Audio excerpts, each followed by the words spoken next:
덴마크에 있는 정유라 씨가 아이와 함께 있을 수만 있다면 귀국하겠다 그랬었는데 그 입장을 또 바꿨다고요? 그렇습니다. 원래 이제 지금 덴마크에서 이제 기자들하고 만났을 당시에 보육원이든 사회시설이든 병원이든 아이와 함께 있게 해주면 내일이라도 귀국하겠다 이렇게 얘기했었는데 오늘 이제 연합뉴스가 단독 보도한 바를 보면은 이 정유라 씨의 측근 이 정통한 소식통 여기를 인용해서 한국에 들어가지 않겠다는 쪽으로 마음이 바뀐 것 같다 이렇게 보도를 하고 있습니다. 네.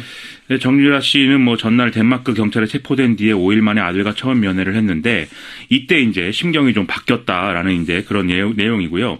아울러 이제 다른 이제 인터넷의 여러 가지 이제 여론들을 보면은 정유라 씨가 뭔가 이 덴마크 구치소에 좀 더 좋은 환경 때문에 그런 마음을 바꾼 거 아니냐 이런 얘기도 나오고 있습니다. 네. 일주일에 한두 번 피자를 시켜 먹을 수가 있고 게임기도 빌릴 수 있다 이런 얘기 같이 나왔었는데 진짜 그런 건지는 본인에게 물어봐야 알겠죠.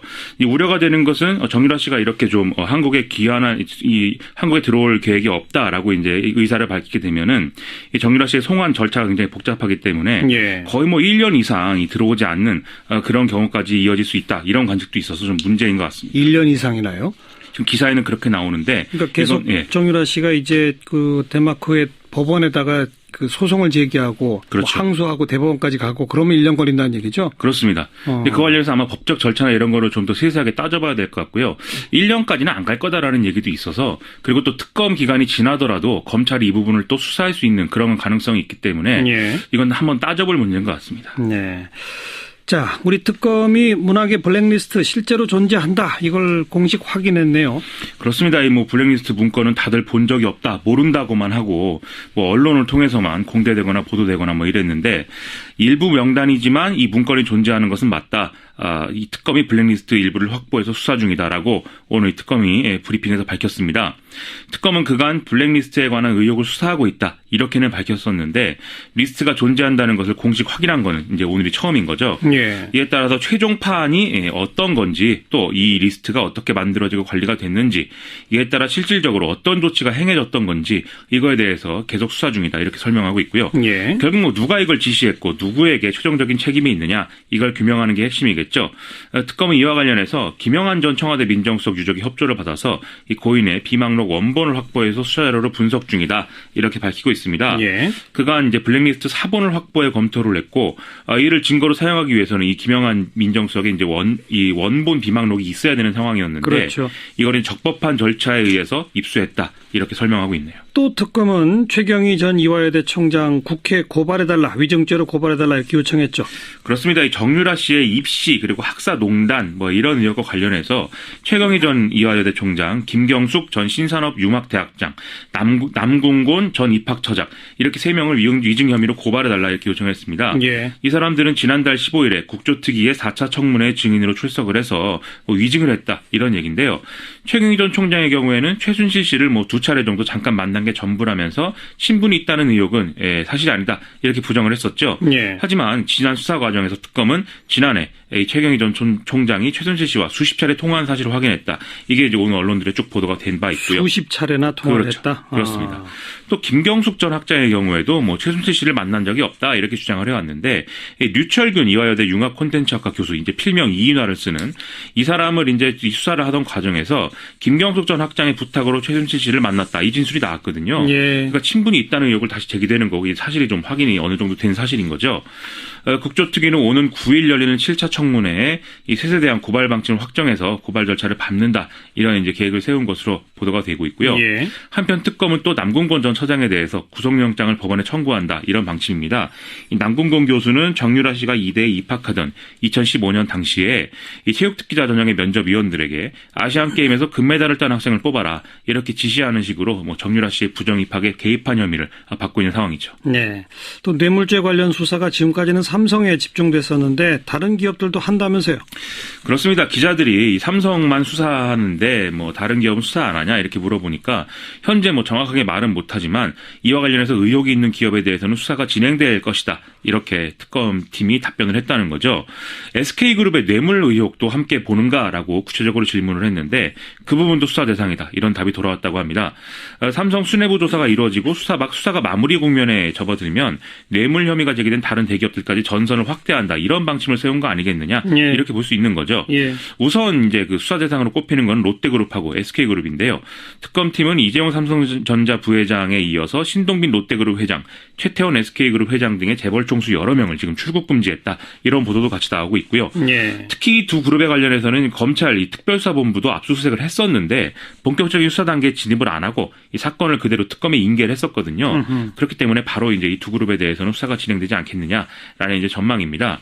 이 두 기업은 미르 K스포츠 재단에 출연금을 낸 거 이외에도 K스포츠 재단에 추가 기부를 했고 또 추가 출연 논의를 진행했었다. 이런 공통점을 갖고 있고요. 예. 또 총수의 사면이라든지 또 면세점 인허가라든지 그룹 차원의 민원 사안을 갖고 있는 그런 상황이기도 했다는 것이죠. 이외에 CJ에 대한 수사 가능성도 있지 않겠느냐 이런 얘기 나오는데요.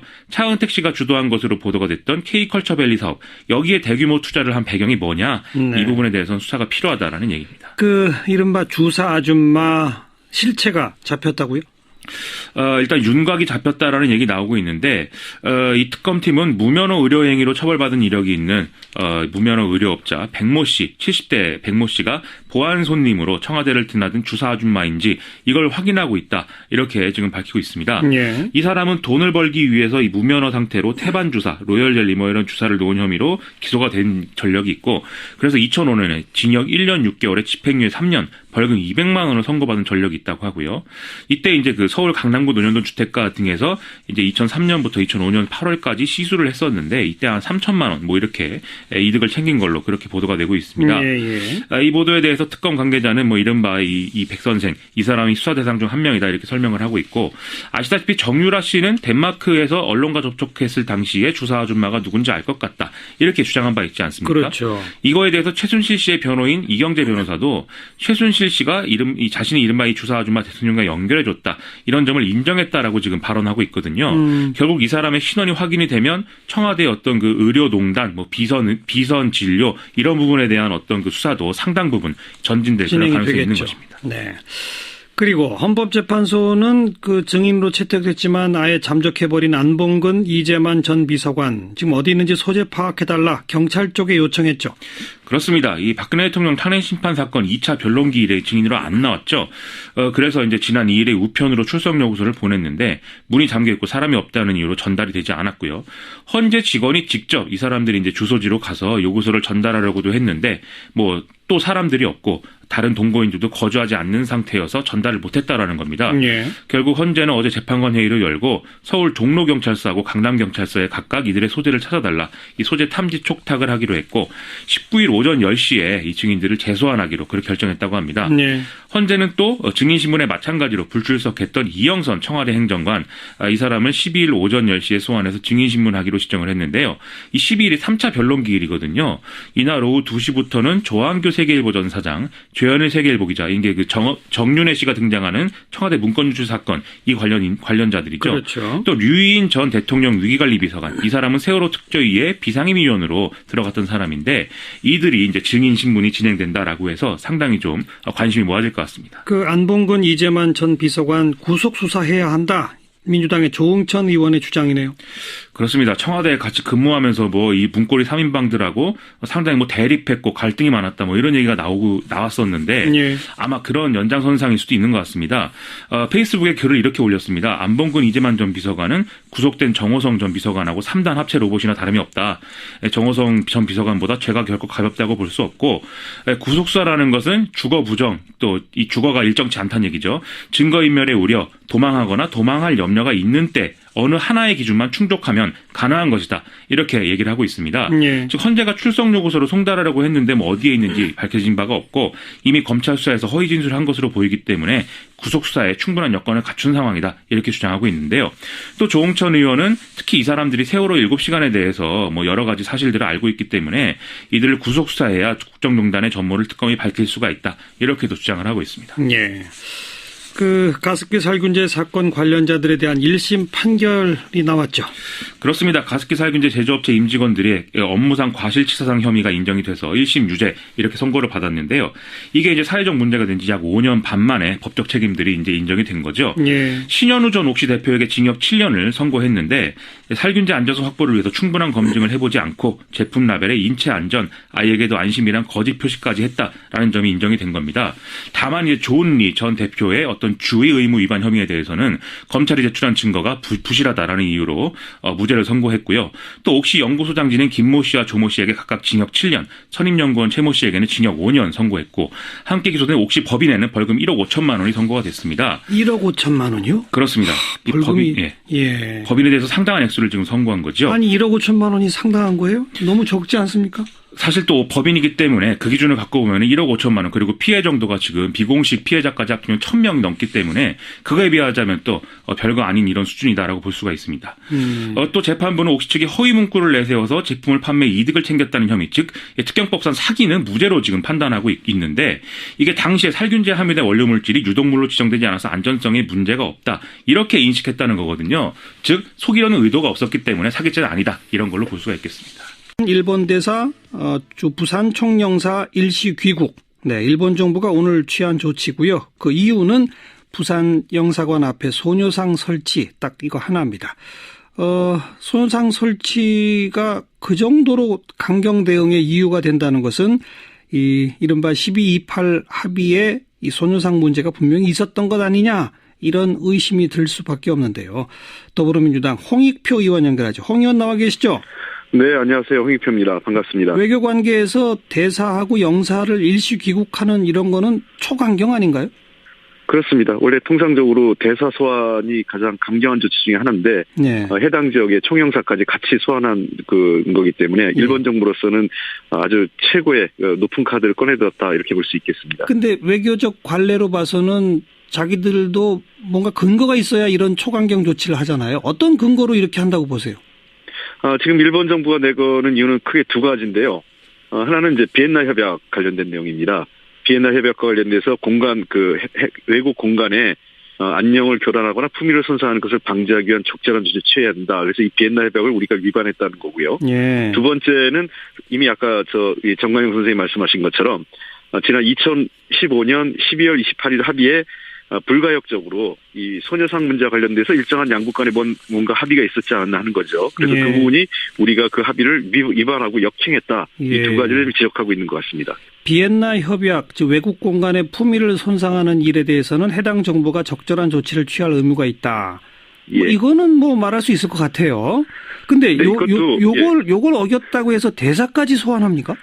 그러니까 이거는 이제 비엔나 협약은 이번뿐만 아니라 지금 일본 대사관 앞에 있는 소녀상 갖고도 지속적으로 일본 정부가 문제 삼고 말하고 있는 거죠. 예. 근데 아시다시피 이 소녀상이 일본 그 대사관의 공간의 안정을 위협하지도 않고요. 없는 사실, 그러니까 허위 사실을 우리가 만들어서 일본 정부의 품위를 손상하는 것도 아니기 때문에 비엔나 협약을 갖고 시비는 걸 수 있지만 대사를 소환하거나 초영사를 소환하는 것은 무리하다는 것이 일반적인 중론입니다. 반면에 이제 12월 28일 합의와 관련돼서 지금까지도 이제 자세한 내용이 공개는 안 되는데 우리 정부의 태도나 지금 임성남 외교부 차관이 한미일 워싱턴에서 차관 협의를 하고 있는데 일본 정부의 뜻을 받아서 우리 정부에 전달하겠다 이런 얘기를 하는 걸 봐서는 우리가 많이 거론했지만 계속 우리 정부가 부인했죠. 이 12월 28일 합의에 소녀상 문제에 대해서 거론한 바도 없다. 그렇죠. 약속한 것도 없다 그랬음에도 불구하고 일본 정부의 태도를 보면 우리 정부가 뭔가 이 언지를 또는 구두 약속을 한 것이 아닌가라는 우리가 의구심을 지울 수가 없습니다. 마침 오늘 법원에서 한일 위안부 협상 문서를 공개하라 이런 판결이 내려지지 않았습니까? 민변의 그 정보 공개 청구가 받아들여진 셈인데, 네네. 아직 공식 문서식으로 정부가 공개를 안 했고 이제 앞으로 공개가 되겠습니다만 이 합의 때부터 이미 알려진 이런 문구가 있습니다.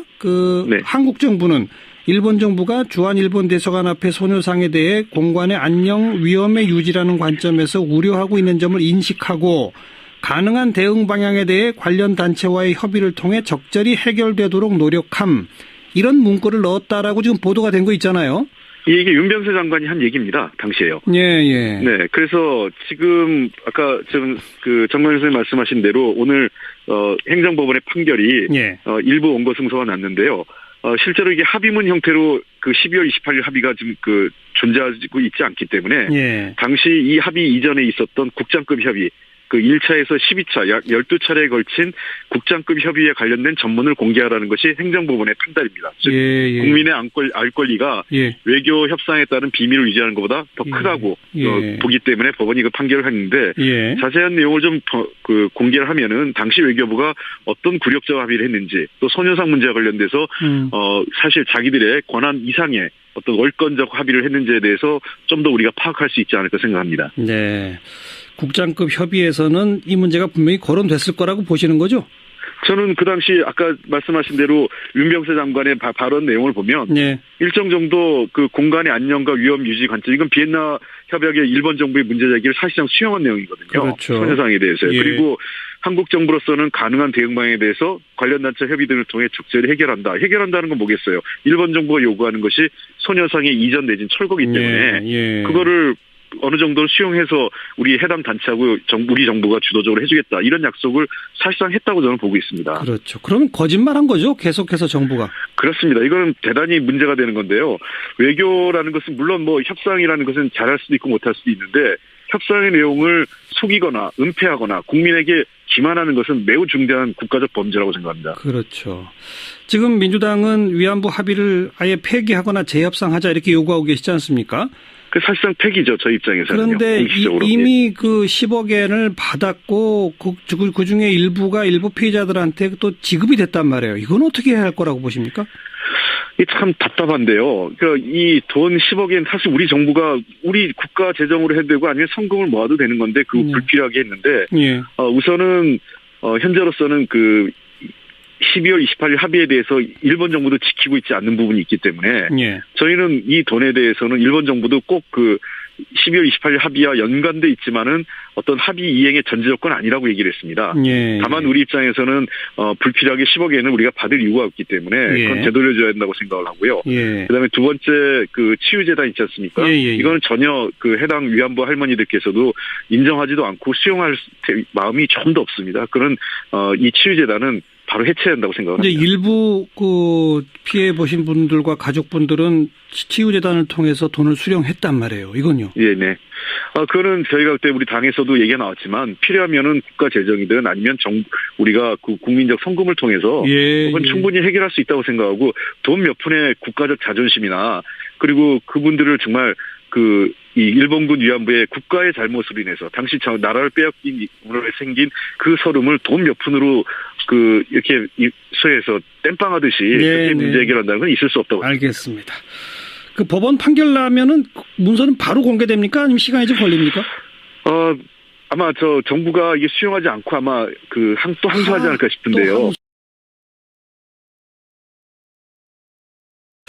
자, 우리 특검이 문학의 블랙리스트 실제로 존재한다. 이걸 공식 확인했네요. 그렇습니다. 이 블랙리스트 문건은 다들 본 적이 없다, 모른다고만 하고 언론을 통해서만 공개되거나 보도되거나 이랬는데 일부 명단이지만 이 문건이 존재하는 것은 맞다. 이 특검이 블랙리스트 일부를 확보해서 수사 중이다라고 오늘 이 특검이 브리핑에서 밝혔습니다. 특검은 그간 블랙리스트에 관한 의혹을 수사하고 있다. 이렇게는 밝혔었는데 리스트가 존재한다는 것을 공식 확인한 거는 이제 오늘이 처음인 거죠. 이에 따라서 최종 파안이 어떤 건지 또 이 리스트가 어떻게 만들어지고 관리가 됐는지 이에 따라 실질적으로 어떤 조치가 행해졌던 건지 이거에 대해서 계속 수사 중이다. 이렇게 설명하고 있고요. 결국 누가 이걸 지시했고 누구에게 최종적인 책임이 있느냐 이걸 규명하는 게 핵심이겠죠. 특검은 이와 관련해서 김영한 전 청와대 민정수석 유족이 협조를 받아서 이렇게 부정을 했었죠. 하지만 지난 수사 과정에서 특검은 지난해 최경희 전 총장이 최순실 씨와 수십 차례 통화한 사실을 확인했다. 이게 이제 오늘 언론들에 쭉 보도가 된 바 있고요. 수십 차례나 통화를 했다? 그렇습니다. 또 김경숙 전 학장의 경우에도 최순실 씨를 만난 적이 없다 이렇게 주장을 해왔는데 류철균 이화여대 융합-콘텐츠학과 교수 이제 필명 이인화를 쓰는 이 사람을 이제 수사를 하던 과정에서 김경숙 전 학장의 부탁으로 최순실 씨를 만났다 이 진술이 나왔거든요. 그러니까 친분이 있다는 의혹을 다시 제기되는 거고 이 사실이 좀 확인이 어느 정도 된 사실인 거죠. 국조특위는 오는 9일 열리는 7차 청문회에 이 셋에 대한 고발 방침을 확정해서 고발 절차를 밟는다 이런 이제 계획을 세운 것으로 보도가 되고 있고요. 예. 한편 특검은 또 남궁곤 전 처장에 대해서 구속영장을 법원에 청구한다 이런 방침입니다.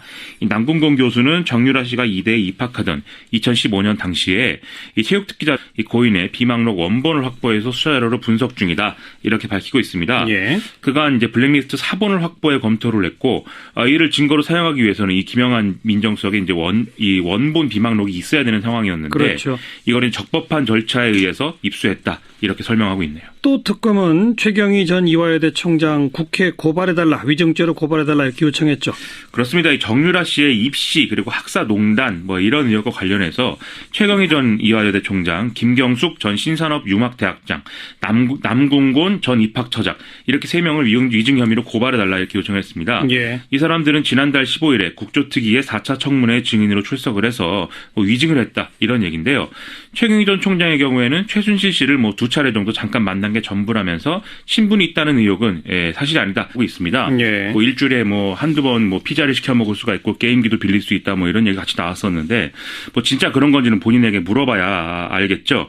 이 우려가 되는 것은 정유라 씨가 이렇게 좀 한국에 한국에 들어올 계획이 없다라고 이제 의사를 밝히게 되면은 이 정유라 씨의 송환 절차가 굉장히 복잡하기 때문에 예. 거의 1년 이상 들어오지 않는 그런 경우까지 이어질 수 있다 이런 관측도 있어서 좀 문제인 것 같습니다. 1년 이상이나요?